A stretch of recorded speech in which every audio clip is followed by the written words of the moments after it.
Heads up, you're listening to Fresh Cut, hosted by renowned golf superintendent and sought-after course consultant, Tim Barrier. Every week, Tim and his team pull back the curtain with guests to dissect the details and stories of how the PGA and LPGA prepare courses for tournaments. Don't worry, we won't leave you in the rough or sunk in the drink. So tune in, hit that subscribe button, and relax. And now, here's Tim and Matt Palmquist on the Tee Box with this week's guest. Welcome, ladies and gentlemen, to a new episode of Fresh Cut, powered by Bosch Tools. I am your co-host, Matt Palmquist, along with Tim Barrier, who's obviously the other co-host.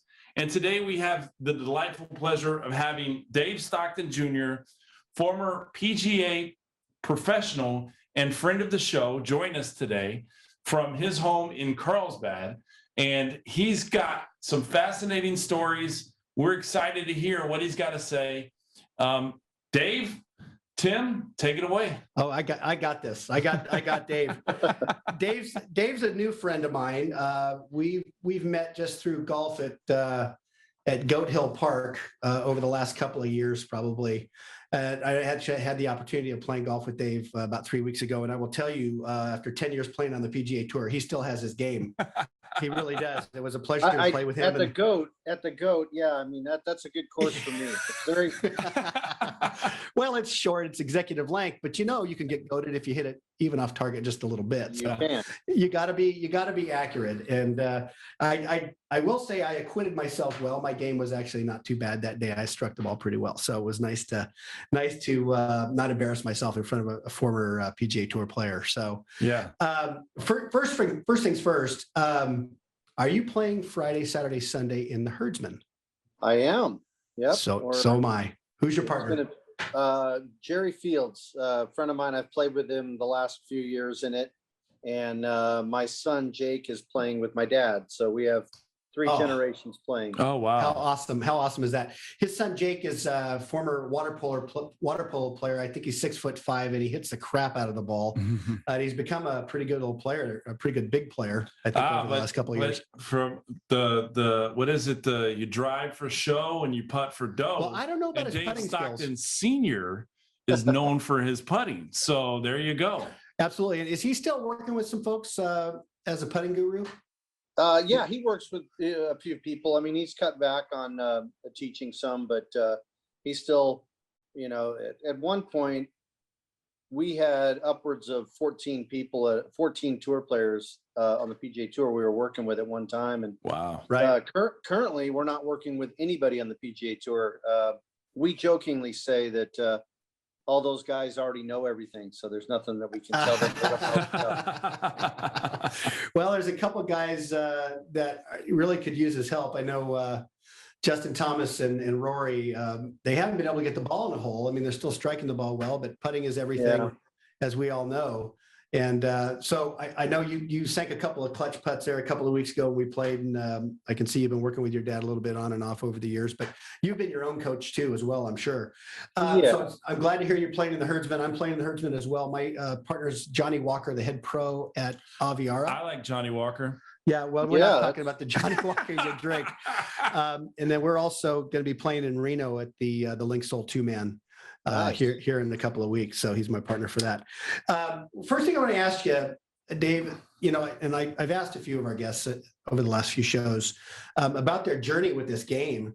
And for you, with a dad that was on tour, that won 2 PGAs and multiple wins on tour and the Champions Tour as well, what was it like growing up in that environment? And did you feel a little pressure to become a golfer, or was that something that came naturally to you? And how old were you when you started? And I know you went and played golf at USC with our friend John Wardrop, but tell us a little bit about that journey. Well, I started playing when I was 2.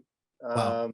My dad jokingly says that I would have turned pro and played on tour even if my dad had been a plumber. That's nice. I always enjoyed the game. I played all sports growing up, and I just gravitated toward golf. And my summer job growing up, starting when I was 12, was caddying for my dad on the tour. And so I'd spend 3 months caddying, and I loved it. And I told my parents when I was 13 years old that I knew exactly what I wanted to do with my life, and that was to play on the PGA Tour. And, Nice. Wow. I realized that dream, and it was a lot of fun. And once it became work, and it wasn't a passion and love, it became work. I switched gears. I was on the road 36 weeks a year. My kids were 5 and 2 at the time, and I was missing things I didn't want to miss. So, while the tour is great and all, it's not all glamorous when you're more of a journeyman player like I was out there.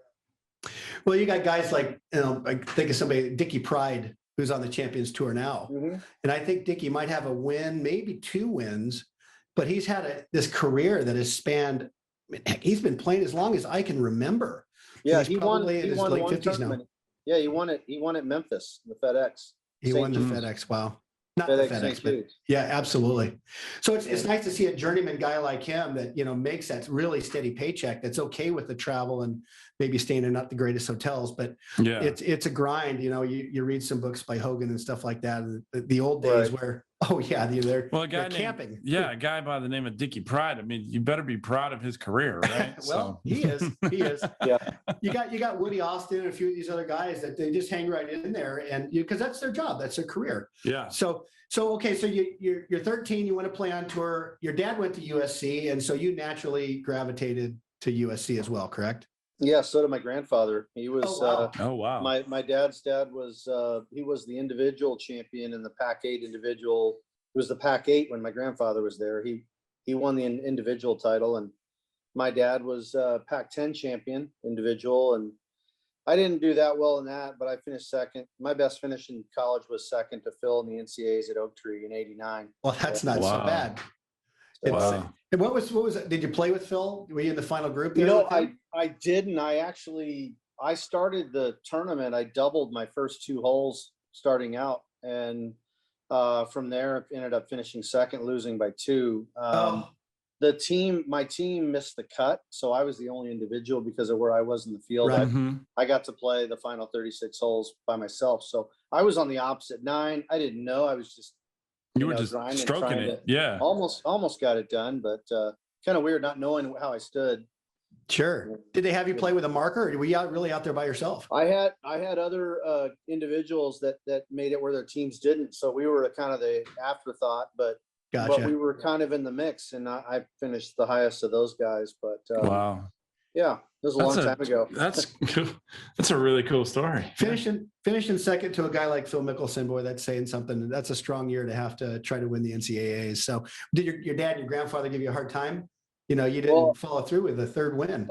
My grandfather had passed away, but my dad was out there. My dad was out there watching me that week, and I had actually forgotten about it until years later. And he said, "You know what I was most proud of you about that NCAAs?" And I said, "No, what?" He said, you came back from doubling the first 2 holes. I'd actually forgotten that I doubled the first 2 holes. Wow. So when he mentioned it, I'm like, huh, okay, yeah, that's right. I mean, I totally blocked it out, and Oak Tree was a hard golf course. I was just trying to grind it out. We'll ask Phil about it when he's on the show. So that'd be cool. Yeah, we know who came in second right behind you in 1989. Oh, he'll know. He'll know for sure. Absolutely. Yeah. So being able to forget and move on to the next hole is one of the things that a tour player is able to do. Yeah. It's a skill. It's a learned skill. I'm convinced of it. It's like field goal kickers too. Like, absolutely. You've forget got your last kick. Yeah. Yeah. Really good point. So you get out of college, you decide you're going to go on the Nike tour. Your rookie year, you win twice. Now, well, prior to that, I drove my car all over the country for in 91 playing what's now I don't know if it's still the Hooters tour. It was the TC Jordan tour. Absolutely. So I played that tour. Then I went to Q school, and I made it through first stage, missed it second. So, and I missed it first stage my first year in 90, then 91, I missed it second stage. And then, so then in 92, I went to South Africa and played the Sunshine Tour for 3.5 months. Oh, wow. And I learned more in those 3.5 months, going over there with no status, having to Monday qualify. Yeah. I missed qualifying for the first one, and then I qualified for the rest. It was Els playing? He go right to the tour. He turned pro that season, I met him in a discotheque or a nightclub in Cape Town. Oh, wow. And yeah, we've had a bunch of beers over the years together, but I remember good for you. he won half the events, and I said, yeah, this guy's got a pretty good future ahead of him. You know, a year or two later, he won the U.S. Open. So yeah, well, yeah. So you got a whole amazing group of players, you know, King Louis and a bunch of guys coming out of South Africa, not with a huge golf population, you know, Price and so many great players have come out of South Africa to see Els roll out of there. And he's probably right about your age. He's probably a year younger than you, isn't he? Mm-hmm. Yeah, I think I'll be 53 here in about 10 days, and he's 51, I think. Yeah. Yeah. I know he just came out on the Champions Tour not too long ago. Yeah. You know, you'd think those guys, he and Phil, if Phil decides he's going to play the Champions, they start beating up on everybody immediately. But I wonder if some of that fire goes away a little bit. Maybe they don't take it as seriously. I know your dad had a bunch of wins on the Champions Tour. What can you say about that? You think the fire goes away for them a little bit? They mean they're more established financially? Yeah, there could be part of that. I think the other side is their focus is still the PGA Tour. I mean, Phil just won the PGA, for crying out loud. I know. So, crazy. You know, when you win a major at 50, you're still going to want to compete against the best players in the world, and you should be.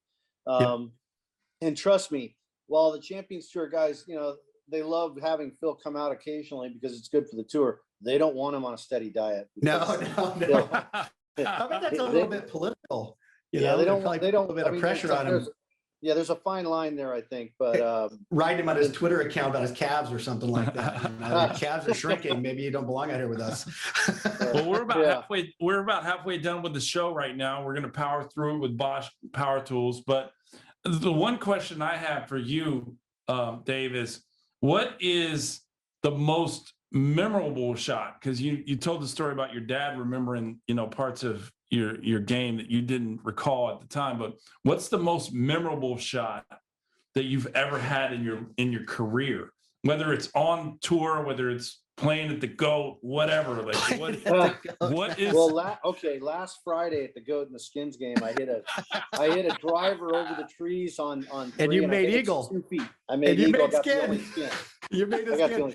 That's Johnny fantastic. Walker, my partner this Friday, thought he had the skin sewed up, and Eli just texted him, nope, Dave had eagle. That's amazing. You've had a great career, and your most memorable shot is you. Well, maybe it's not his most memorable. He's just telling you what it's the GOAT. So it's so awesome. Easy to get goated there. It's nice when something really good happens to you. Yeah. No, I would say, I mean, one that stands out to me. I mean, obviously, I hit a lot of shots on tour, but one that stands out to me was actually my last time getting through Q School finals. I got through Q School finals 4 times, won it 1 year, but my last year getting through was 2002, and I was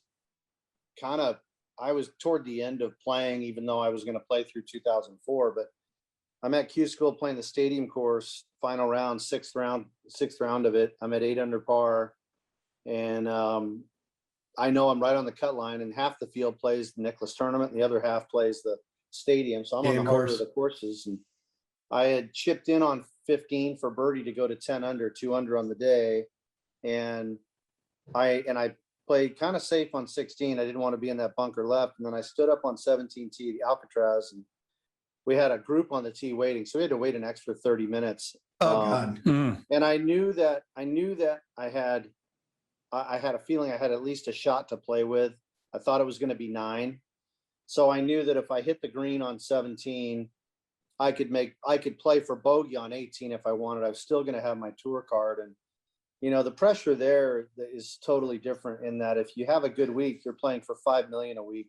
If you have a bad week, you're playing for 500,000. Right. So it's a difference between flying around the country and driving around the country. And right. I hit an 8-iron that as soon as I made contact, I knew it was right in the middle of the green. I just hit it perfect and actually hit it in the bunker on 18, made par, hit it in the bunker on 18. I told Johnny Wardrop. Johnny was your caddy. Yeah, I said, hey, I can get there from this lie. I have enough room with the lip. And he handed me the wedge. He goes, bro, wedge, 1 or 2 putt, you got your card. That's Johnny. So I wedged it out. I wedged it to about 10, 12 feet, and I made it for par to make it by 2. No John Van de Velde's.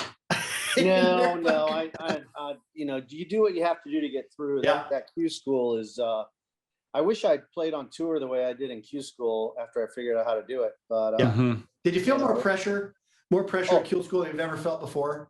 yes, yeah. And you learn a lesson. I mean, my first year getting to finals was 92, and it was in Woodlands, Texas. And I went about it the whole wrong way. And I was Houston? thinking what's that? In Houston. Yeah, the Woodlands, North Houston. Yeah. I was thinking outcome and what's it going to take here. And I was watching what everybody was shooting every day. And I beat like 10 guys, and that was it. And I had a conditional Nike card going out, and took me 7 or 8 weeks before I finally got into one. And luckily I won twice and got me exempt to finals at PGA West. And I changed my attitude. My mindset was, I don't care what anybody shoots. I'm not going to look at scores. My goal is to win.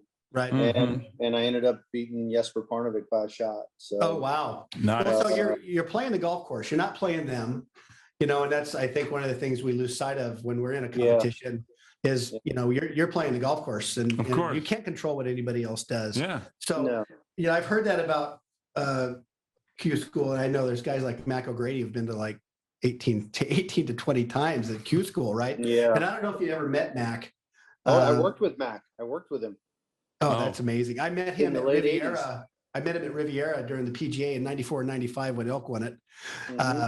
But he's kind of a swing and putting guru as well, Matt, for our uninitiated in the audience. Yeah. I'm listening. Yeah. I'm listening. Yeah.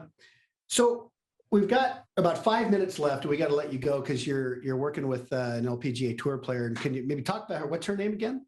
Bianca Pagdaninen. Wow. And then is she new on tour? I've not kept up with her. She's considered a rookie. She's 23, and she's from the Philippines. She's getting ready to go over and play in the Olympics for her country. And fantastic. She's flying over right after we work today. So you're dialing her. Oh, in. yeah. Good for you, Dave. Well, we wish her the best. Yeah, absolutely. She's great. So, one of the things that this show really wants to talk about from time to time, and a little bit of pulling that curtain back, is turf conditions. And you've been playing this game a long, long time, back from the early 90s, or heck, you've been playing all the way through the 80s as well.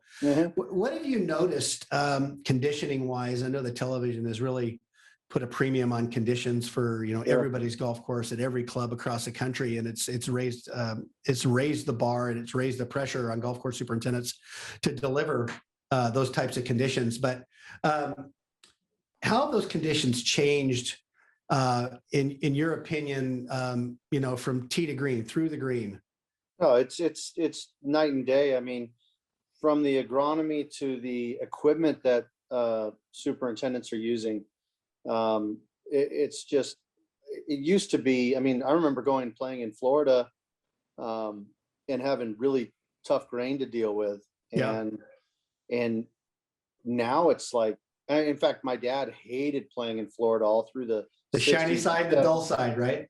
Yeah. I mean, just dealing with the grain was always, a pain. And he got in a bad mindset going to Florida. And then he won a Champions Tour event down in Tampa or somewhere. I don't know, it was Tampa, but he won in Naples or something. And he laughed. He's like, the greens now are so good. The conditions, the way the superintendents, the turf, the different types of turf that they're growing. It's phenomenal totally now. I mean, I learned when I went and played in South Africa in 92, and, conditions there weren't ideal. And there was some rough courses we played, and condition wise, I after playing there, I said I'd never complain about course conditions again.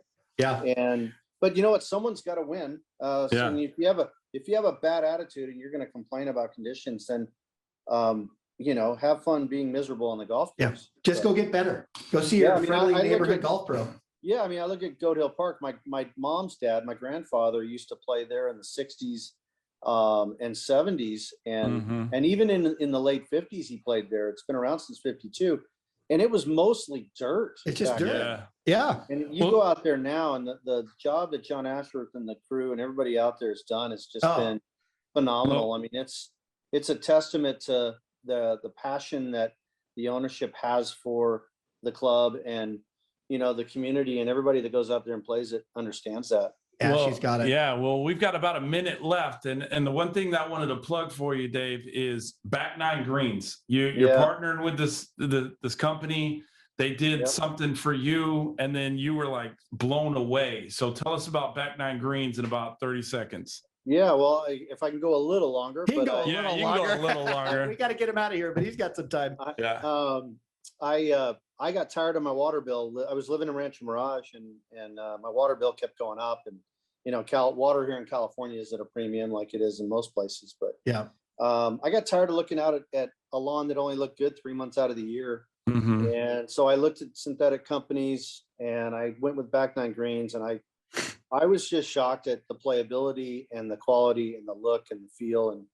And I got to know Dominic Nappy, the owner. He's been in business 24 years, and I've been in the golf business basically my whole life. And I told him I know a lot of people that would want these, and so I've been a partner with him for 7 years and traveling around the country, even done them outside of the country. Just did one down at in Cabo at Diamante at a friend's house, and I mean they're just so much fun. I love getting into the design side and putting something in that looks like it was always meant to fit and be there. Yeah. And I just finished one in the Woodlands, Texas, for a guy who's become a friend. Did a par 3 in his backyard, 2 tee boxes, and I texted him just yesterday. I said, "How many hole-in-ones so far?" And he said 5, 3 from the front tee and 2 from the back. No way. Yeah, nice. really Amazing. cool. Funny thing, I sat on a plane with Dominic about 15 years ago. I don't remember where I was coming from, but he was sitting right next to me on a plane, and he said, "I've got this company. This is synthetic golf greens," and I'm like, "Well, I'm a golf course superintendent. That's the craziest thing I've ever heard." Because back then it still hadn't established itself. So Back Nine Greens, Back Nine greens.com. NINE greens.com. And this is my recommendation. Anybody listening to this that thinks that you're just going to put in a natural turf putting green in your backyard and think that it's going to be easy. It is going to be a cost center. It's like buying a boat. It'll be a hole in the ground you pour money into every month. Just bite the bullet, go with Back Nine Greens. Yeah. And make it easy on yourself. And you're going to get better as a player because those greens roll the exact same time every time you play. It was a pleasure having you on the show, Dave. Thanks, I will man. see you soon. I'm going to go to the GOAT, and I will hack it up with you. You know. I usually shoot snowmans, but bring your $20. Yeah, So thank you so much for being on the show. It was an unbelievable pleasure, and so I wish you well on your endeavors with Back Nine Greens, and thank you again. And you're most welcome back anytime you want to come. Thanks, Matt. Thanks, Tim. I appreciate you having me on. Dave, thank you. Thank you. Good luck Take with care. her. I hope she wins the gold medal. That'd be awesome. Thank you. All right, brother. All right. Thanks for coming on. Take care. You got Bye, it. Dave. Take care. Thank you. And that's all for our show today, guys. Come back, tune in next week for Fresh Cut, powered by Bosch Tools. And we're signing off. See you next time. Thanks for tuning in. Thanks for listening to Fresh Cut. Tune in next week for another amazing guest. And make sure you like, share, and subscribe. And if you're playing the great game of golf today, fill in those divots and stay on the cart paths.